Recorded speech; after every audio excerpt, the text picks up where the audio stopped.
Om Namo Bhagavate Vasudevaya. Om Namo Bhagavate Vasudevaya. Om Namo Bhagavate Vasudevaya. We're reading from Śrīmad Bhagavatam, Canto 10, Chapter 13, text number 60.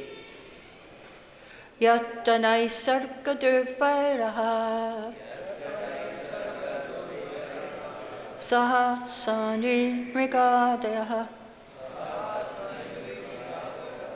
mitrāṇīvājitāvāsa druta-ruṭ-tarṣakādikam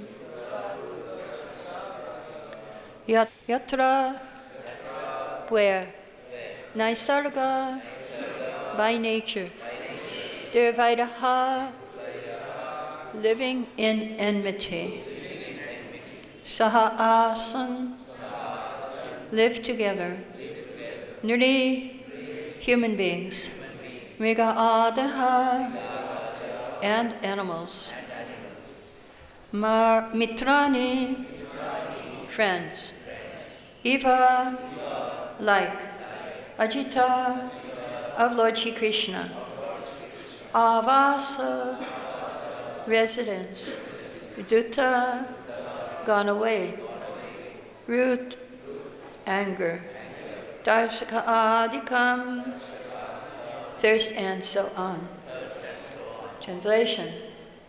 Vrindavan is the transcendental abode of the Lord, where there is no hunger, anger, or thirst. Though naturally inimical, both human beings and fierce animals live there together in transcendental friendship. Purport by Srila Prabhupada. The word Vana means forest. We are afraid of the forest and do not wish to go there. But in Vrindavan, the forest animals are as good as demigods, for they have no envy. Even in this material world, in the forest, the animals live together, and when they go to drink water, they do not attack anyone. Envy develops because of sense gratification. But in Vrindavan, there is no sense gratification, for the only aim is Krishna's satisfaction. Even in this material world, the animals in Vrindavan are not envious of the sadhus who live there. The sadhus keep cows and supply milk to the tigers, saying, "Come here and take a little milk." Thus, envy and malice are unknown in Vrindavan. That is the difference between Vrindavan and the ordinary world. We are horrified to hear the name of Van, forest, but in Vrindavan, there is no such horror. Everyone there is happy by pleasing Krishna. Krishna kirtana ganana tanaparo. Whether a Goswami or a tiger or other ferocious animal, everyone's business is the same, to please Krishna. Even the tigers are also devotees. This is a specific qualification of Vrindavan. In Vrindavan, everyone is happy. The calf is happy, the cat is happy, the dog is happy, the man is happy, everyone. Everyone wants to serve Krishna in a different capacity, and thus there is no envy. One may sometimes think that the monkeys in Vrindavan are envious because they cause mischief and steal food. But in Vrindavan we find that the monkeys are allowed to take butter, which Krishna himself distributes. Krishna personally demonstrates that everyone has the right to live. This is Vrindavan life. Why should I live and you die? No, that is material life. The inhabitants of Vrindavan think, whatever is given by Krishna, let us divide it as prasad and eat. This mentality cannot appear all of a sudden, but it will gradually develop with Krishna consciousness. By sadhana, one can come to this platform. In the material world, one may collect funds all over the world in order to distribute food freely. Yet those to whom the food is given may not even feel appreciative. The value of Krishna consciousness, however, will gradually be very much appreciated. For instance, in an article about the temple of the Hare Krishna movement in Durban, South Africa, the Durban Post reported, all the devotees here are very active in service of Lord Krishna, and the results are obvious to see: happiness, good health, peace of mind, and development of all good qualities. This is the nature of Vrindavan. Harava bhaktasya kuto mahagunaha. Without Krishna consciousness, happiness is impossible.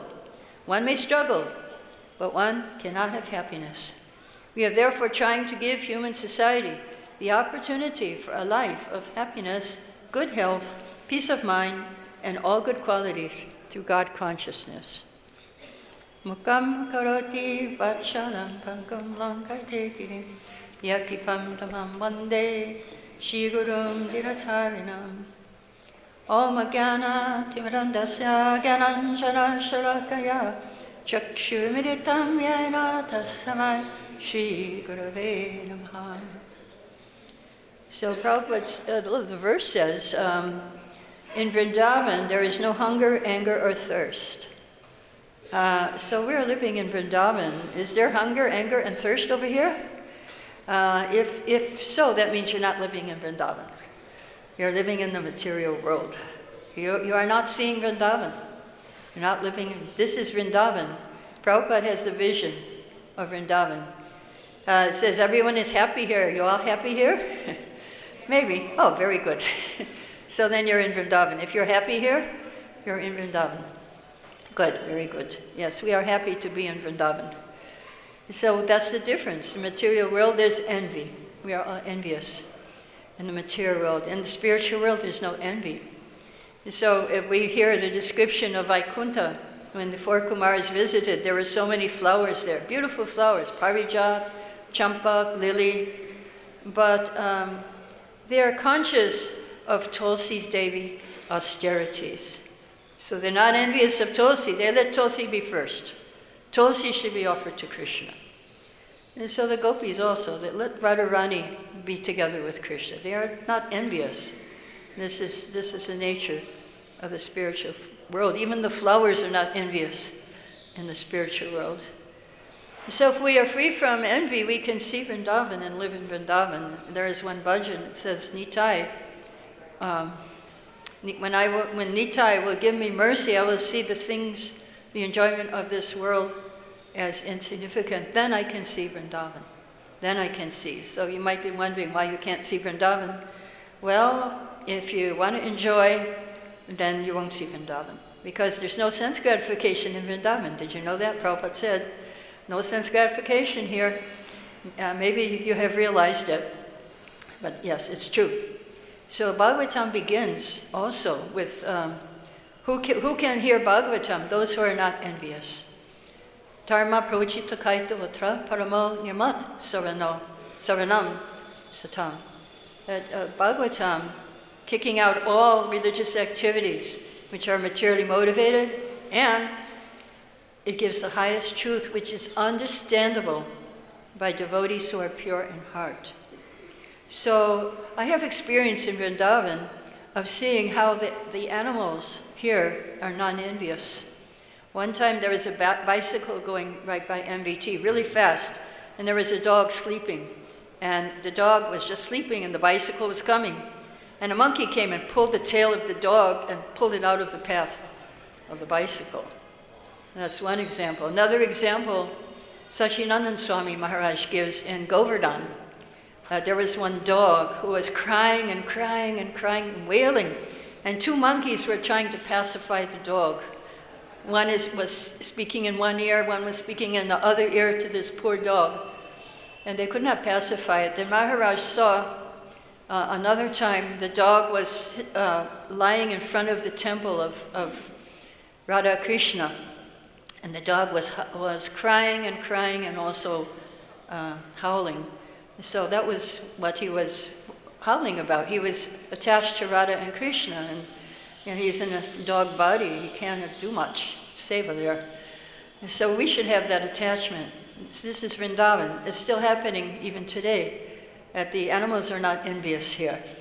So we should not be envious here also. We should, otherwise the animals are better than us. And so when we came here in 1972, Vrindavan was a lot more. It was all forest up to Panki Bihari. It was all forest, both directions. The main road in front was just a dirt road, and peacocks were dancing in the road, and there were no loudspeakers. And you could hear the bells from the artis, the morning Mangal artis, you could hear in Vrindavan. It was very, very much like the description when we first came here. No place to live, but otherwise it was, you have to live under a tree, pretty much. But that was Vrindavan. So we want to remember this Vrindavan. Now, Vrindavan is a holy dham. We want to understand, what is the dham? What is the dham? Some say devotees should stay in Vrindavan, don't leave. But a pure devotee can live anywhere and create Vrindavan. And Prabhupada did that. He created Vrindavan everywhere, all over the world. Advaita told Lord Chaitanya, wherever you are, O Lord, there is Vrindavan. So Prabhupada created Vrindavan everywhere. And there is one purport, one verse actually. It says in Canto 7, places outside India where there are centers of Krishna consciousness, where Radha Krishna deities are worshipped, must all be visited and worshipped by those who want to be spiritually advanced. One who wants to advance should visit all these places. And we hear in Vrindavan, if you do something good here, you chant one Hare Krishna, it's worth 1,000. It's 1,000 times more. And if you do something offense, it's also 1,000 times more. So in this verse of Bhagavatam in Canto 7, chapter 14, Prabhupada said that if you want to get spiritual advancement, you go to these temples of Radha and Krishna outside Vrindavan, and you will get 1,000 times better results. So it works also wherever Radha and Krishna are. You get 1,000 times. That's also Vrindavan. It's also Vrindavan. So wherever Prabhupada was, that was Vrindavan. Bhurijan had that experience. He was with Prabhupada quite a bit. He had association. And then one day, he started to do pujari work. He went into the deity room. And as soon as Bhurijan went into the deity room, he felt the same feeling that he had when he was with Srila Prabhupada. So this is Vrindavan. Prabhupada brought Vrindavan. Krishna was with Prabhupada. So a pure devotee, as Lord Chaitanya says, nadanam najanam nasandari, he doesn't pray for liberation from birth and death, because most important is hearing, Prabhupada says. Hearing and chanting is also creating Vrindavan. When you chant and hear, because the holy name is non-different from Krishna. So when you chant Hare Krishna, Krishna is there. Tata tishtami narada yatra gayanti madbhaktaha. That wherever my devotee is, chanting the holy name, that is where I am. So, yes, Prabhupada says in the 4th canto, a pure devotee can create Vrindavan anywhere simply by chanting the glories of the Lord. So, yes, even if you're out of Vrindavan, you can create Vrindavan. And even if your mind is out of Vrindavan while you're living in Vrindavan, you can chant and bring it back to Vrindavan. So that's very, very important. So when you're happy chanting Hare Krishna, you're in the spiritual world. You're not in the material world anymore. So Prabhupada says in Teachings of Lord Kapila, devotees don't aspire for all the opulence. They just want to serve Krishna. And they're not interested in mystic yoga powers. They don't want to create a planet. They want to create Vrindavan by chanting Hare Krishna. So Krishna appears in 2 ways now in Kali Yuga. He appears in the form of sound, actually a few more ways, but Bhagavatam talks about 2 ways in Canto 6, Teachings of Kapila Dev. The Shabda Brahma, he appears as Shabda or sound, and Param Brahma. And Param Brahma, Prabhupada translate as the deities. So Param Brahma and Shabda Brahma, Krishna is appearing now to us. So Prabhupada was often asked the question, what is better? Should I stay here birth after birth and preach, or should I go back to Godhead? So Bhurijan Prabhu asked that question, and Prabhupada said, why do you want me to come back here for you? So you shouldn't stay here, you should just go back in this life. But when Achyutananda asked the question, Prabhupada had a different answer, and Prabhupada would often do that. Same question, different answer, according to time, place, and circumstance. So Achyutananda asked, well, which is more important, go back to Godhead or spread Krishna consciousness? And Prabhupada said, one who is preaching Krishna consciousness, he is already back to Godhead. The preacher is engaging body, mind, and words. He's in the spiritual world. So anybody who is preaching, he's Jivan Mukta. I was just seeing on internet how His Holiness Sri Ramaswamy, he was a big book distributor in one of the airports in America. And one afternoon, he and the others were so intoxicated by preaching, they decided they were going to approach people to sell books, but not say one word, not speak. And so he approached one man, he looked him in the eyes, and he was thinking, please take this book. And then he showed him the book, the man took it, and then he pointed to his wallet and said, and then the man gave money. And then he preached some more to him, oh, this will make you so happy, this will save your life. Then he gave him another book. And then he pointed to his wallet, and the man gave more money. And he was just by thinking, and the man went away crying. And so this is the preachers. The preachers are with Krishna. And they can even make somebody take a book without saying a word. And so the preachers are already back to Godhead. So that's why it's good to be a preacher. Don't stay in the Kanishta. Don't stay as a neophyte devotee. You should try to preach. So now it's the marathon, so you can have a chance for that. So when we go back to Godhead, you're thinking, okay, go back to Godhead. What am I going to do there? Prabhupada tells us in 8th canto, you'll live with Krishna, you'll play with Krishna, you'll dance with Krishna, and you'll eat with Krishna. That's what you'll do. You're going to have fun.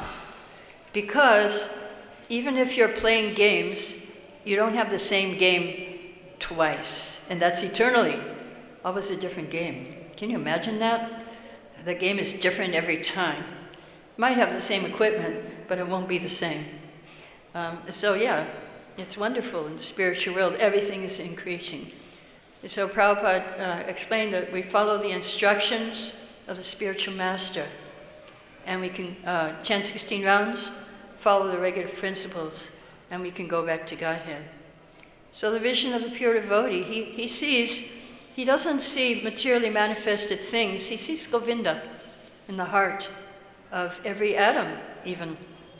And so Jananivas, one time, I think I must have said this before, but it's good to hear again. One person asked Jananivas, what is the deity made of? And Jananivas answered, what is your heart made of? That's what the deity is made of.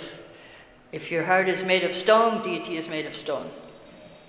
If your heart is made of love, deity is made of prema. So yes. So in Bhagavatam, the most secret information is given in the Chatur Shloki, that the Lord is in the heart. When you love of God, that's the most secret thing, prema. And Prabhupada said that we have in our heart a TV. You don't have to go buy one. You have one already. But the problem is our TV is broken right now. It's not working. So how do we fix our TV? Prabhupada gave us 3 TV repairmen: Guru, Sadhu, and Shastra. These 3, if we take shelter of Guru, Sadhu, and Shastra, we can repair our TV in the heart. So, yes, we take shelter of spiritual master, the devotees, and the books, 3 parallel lines.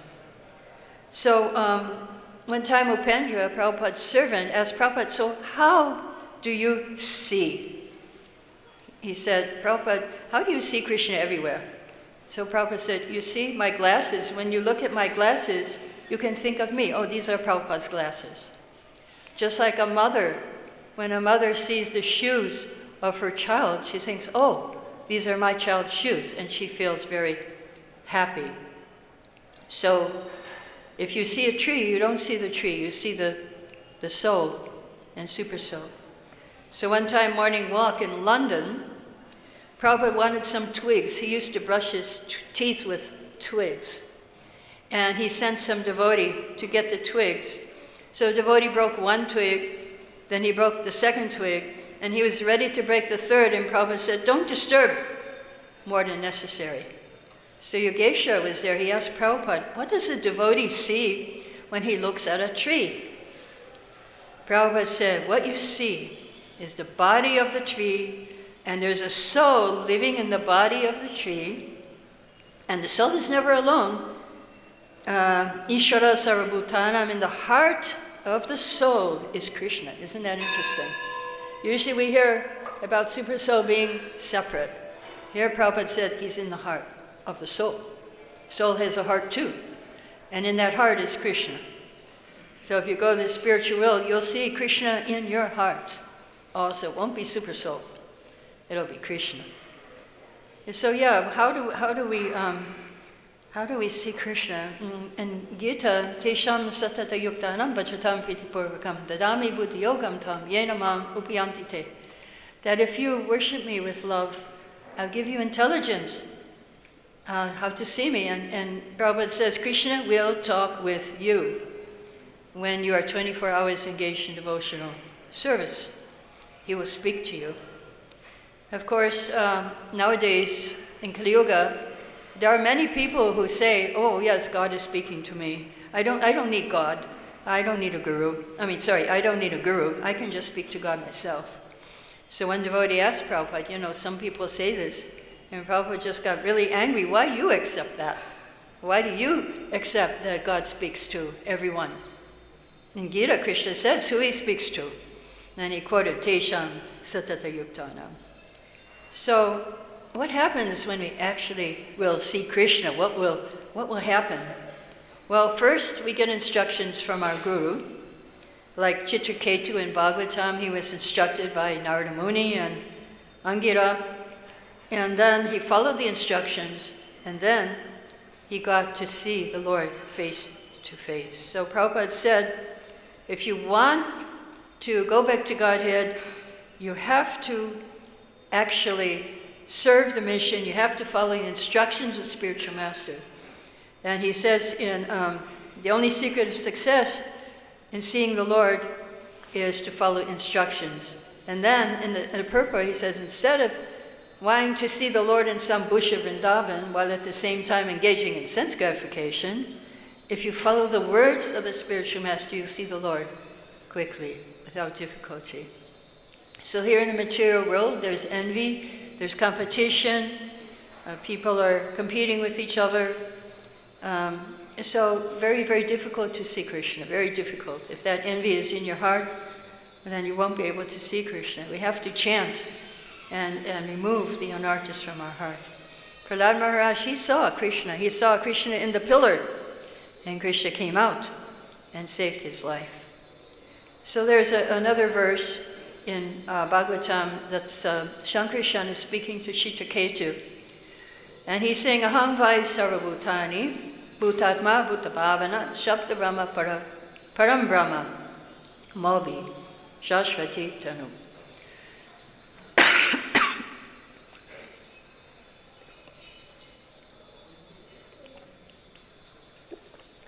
So the first line is about all living entities are Krishna's expansions.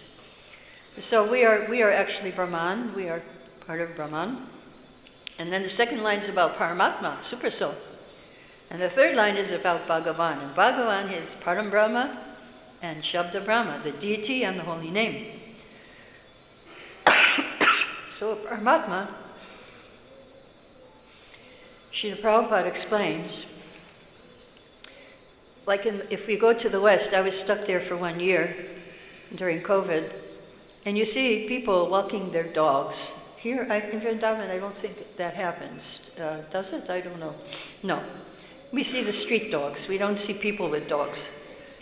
And so Prabhupada gives the example of Paramatma, that just like a person is walking his dog, and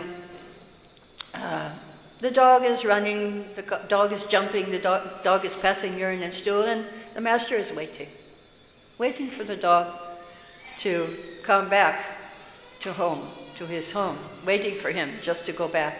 Those super souls like that, we're jumping, we're running, we're doing so many things, and super souls waiting for us to finish our business and go back with him, listen to him. So that is super soul. And he's not asking much from us. Give me a leaf of flower, fruit, and water, and I will accept that. And he's also, Prabhupada gives another example, the super soul is like an expert director of a play, a drama. So the expert director makes the actor forget his real identity to become the part he's playing. Super soul makes us forget who we really are, so we can play the part of who we think we are. Yes, if we know we're the servant of Krishna, then we can't enjoy in this world. Not possible. So super soul makes us forget. But his advice is sarva dharma paritaja mamekam sharanam vraja. Surrender to me. Give up all this nonsense thinking and surrender to me. So if we serve Krishna sincerely with love, then he will give us instructions in the heart. Time reporter asked Srila Prabhupada, so is Krishna telling you directly if you want to choose somebody to be a president? And Prabhupada said, yes, Krishna is telling me directly. So then one devotee thought he would explain it to the reporter. You see, we have super soul in the heart, and he gives us intelligence. And Prabhupada said, no, Krishna tells me directly.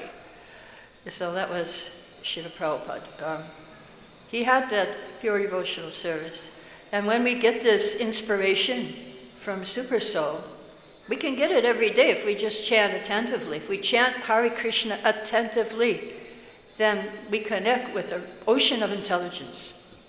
And we can get inspiration how to do devotional service for Krishna. So in Chaitanya Charitamrita, Prabhupada explains that devotees like to exchange their realizations, just like scientists in different academies exchange their research. And so Krishna is very happy. When we are happy and discussing about Krishna, Krishna is happy. So now we've got these two forms of Krishna. We can try to please the holy name. We can try to please the deity. Try to please the Dham Seva. We're fortunate because we are living in Vrindavan. But we also have the holy name. The holy name is more merciful. It will forgive your offenses if you chant even offensively. So we should try to chant attentively. But we should understand that the holy name, when we chant, is Krishna, is Radha and Krishna. And we don't understand, His Holiness Sachidananda Swami gives a story. There was a beggar who went to see a king because he wanted to see what does gold look like. So the king said, okay, climb these stairs, it goes to my treasury, and open the last door, and you will see gold. So he climbed the stairs, opened the door, and saw, oh, full of gold. Then he turned around, and he looked, and he saw, oh, the stairs I used to climb up here, they're also made of gold. But he didn't know what gold looks like. So our process is also Krishna. The process, the stairs we're climbing, that's also Krishna. That's also the spiritual world. But we're not attentive to it. So we should know that the way to get Krishna, the chanting, is already Krishna himself. So Prabhupada also gave a lecture. He was saying, we want to see with our eyes. But actually, we can see Krishna with our tongue. And tongue is the most important, that's the first thing. How do we see, like if we want to have some prasadam, we say, okay, let me see what this prasadam, see, mean we're saying, let me see, let me taste. Let me taste this prasadam. So we can taste Krishna. Prabhupada is encouraging us, we should taste Krishna. How do we taste Krishna? Well, prasadam, and also with the holy name. There's two ways to taste Krishna. So we can taste Krishna by chanting the holy name, we can taste Krishna by eating prasadam, and then we will see Vrindavan. If we worship these two forms of Krishna, Shabda Brahma, Param Brahma, we can always be in Vrindavan, even mentally. When Prabhupada once was on a morning walk, a devotee asked the question, what's the difference between Gokula and Goloka? Because now we're in Gokula, it's the material manifestation of the spiritual world. Prabhupada said, there's no difference between Gokula and Goloka, but your mind is in America. So that's the problem. Your mind is not in either. And so we have to keep our mind in Vrindavan by tasting Krishna in the form of the holy name, seeing Krishna in the form of the deities. I'll stop here. Any questions, comments on this?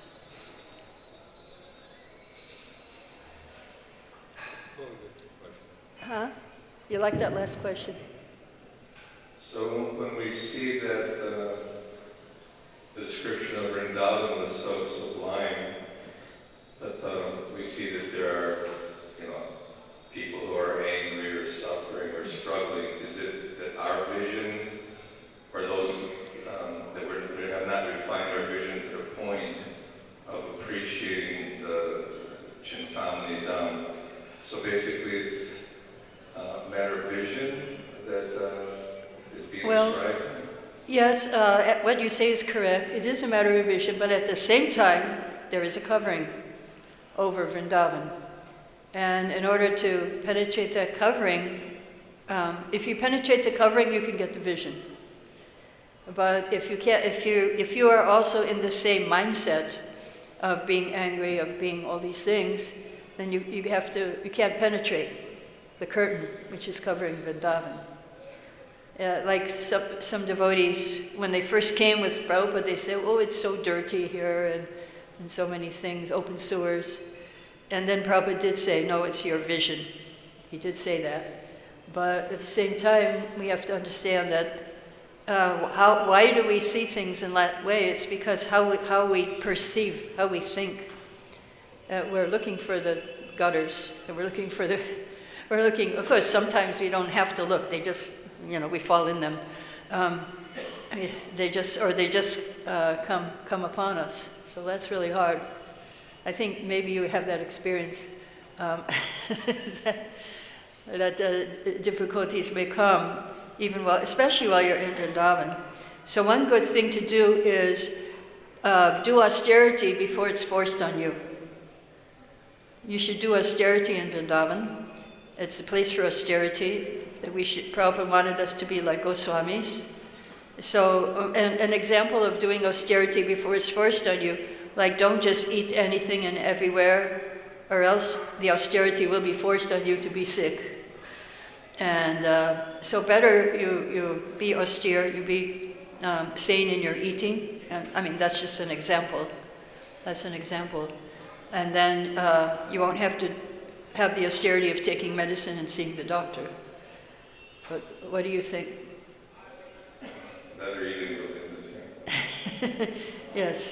One more from Krishna with the battle through Kshetra. All those who saw Krishna and envisioned Krishna, although they may have been surrendered or not surrendered, they got the benefit of going, awakening their original swarup. So Krishna can sometimes give his causeless mercy. Why doesn't he just liberate everybody in the whole world? I mean, why they got special consideration? Was it because of their punya, all the soldiers? Or? Yeah, no, Prabhupada, in Bhagavatam, Prabhupada gives the answer to that question. Why did those soldiers who saw Krishna who weren't pious, why did they go back to Godhead? It was because you need the association of the pure devotee in order to get the vision. So they got shot by Arjuna's arrows. So that was their purification. Because they got shot by Arjuna's arrows, Bhima's, they got purified by the pure devotees, and then they felt some attraction for Krishna in a favorable way after being purified by the pure devotee, Arjuna. There's Kripa Siddha. One devotee was talking about how he joined Krishna consciousness. Oh, it was His Holiness Parthasarathi Maharaj. He was just walking on the street in London, and I think Prabhu Vishnu Maharaj came up, Prabhu Vishnu Das came up and stuck some books in his stomach. He said, take it. And that was how Prabhupada said, that's Kripa mercy, Kripa Siddhi. And he forced him to take, it was an invitation to come and hear Prabhupada. And he was just forcing him to take it. Take. So he took it and he went and heard Prabhupada, and that was it. He became a devotee. But sometimes we're forced, like my husband also, before we were devotees, we were walking on the street, and Radharani came with a little pamphlet, Who is Crazy? And she forced my husband to take it. She showed it, it's 50 cents only. He said, well, all I have is 25. And he showed it, and she grabbed the money and gave him the book. And then we became devotees. So that's Kripa. For only 25 cents. Yeah, 25 cents. We got the mercy. Anybody else have a question?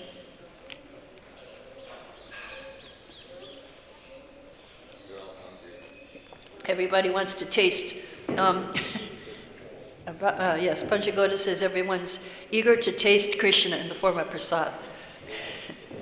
Somebody has a question. Hare Krishna. Thank you, Mother.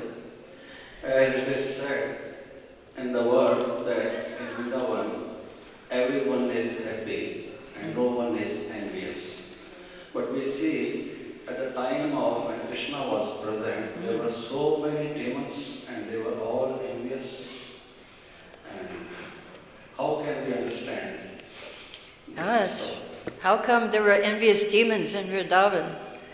Well, the commentators say, one verse says that one reason the demons came was so Krishna would have some toys to play with, like a toy calf, a toy snake. These are like Krishna's toys to play with.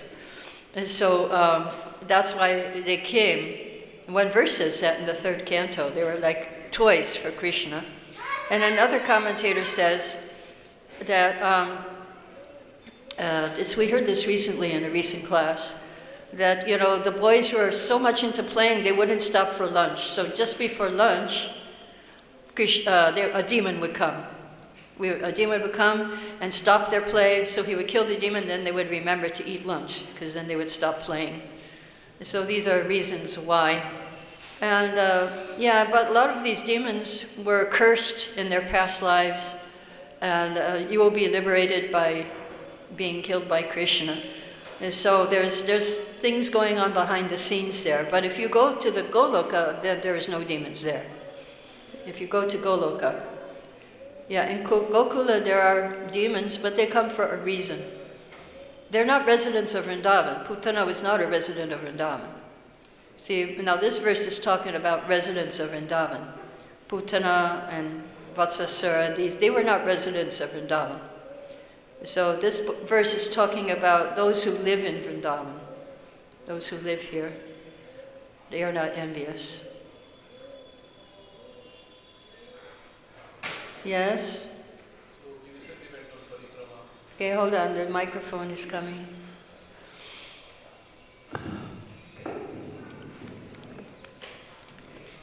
Now, this description of Vrindavan is sometimes difficult for me to understand. Because we went on Parikrama, we saw so many people who were hungry, they were saying, please give us something, we are hungry, we have not eaten. So is this description of Vrindavan, how does it match with what actually we see, the people who are hungry, who are struggling, who have not eaten, and they are asking for some money, and so how do we understand this? again, this is the covering of Vrindavan. This is the covering, so you cannot see the real Vrindavan where no one's hungry and everyone's happy. Again, there is a covering in the material world. So we are in the material world, and that's why these things we experience these things, because we're not elevated enough to go through the curtain that's covering it, and at the same time, yes, it's when you are not really living in Vrindavan, then these things will happen. These things will happen. You may get sick also and think, I'm in Vrindavan, why am I getting sick? You know, are those people actually hungry or not hungry? I mean, yeah, they're hungry. They're hungry, yeah. Well, some of them. I mean, some it's a business, and some of them they're not. Some are not hungry. Some of them for sure it's a business, and some could be hungry, but then they should come for food for life over here. I mean, not those people. Yeah, I don't know what the devotees don't distribute prasad on parikrama, right? I don't know. Yeah, but on Padayatra they distribute prasad. They go village to village. Yeah, Prabhupada didn't like anyone to go hungry, so he started the food for life. Yeah, in London also during COVID, the devotees were distributing tons and tons of prasad, and they got an award from the Queen for the best voluntary organization for distributing prasad to people. They would go and deliver it. And I got their prasad once. It was pizza prasad. It was pretty good. Anybody else have a question? Jai, glory to Srila Prabhupada.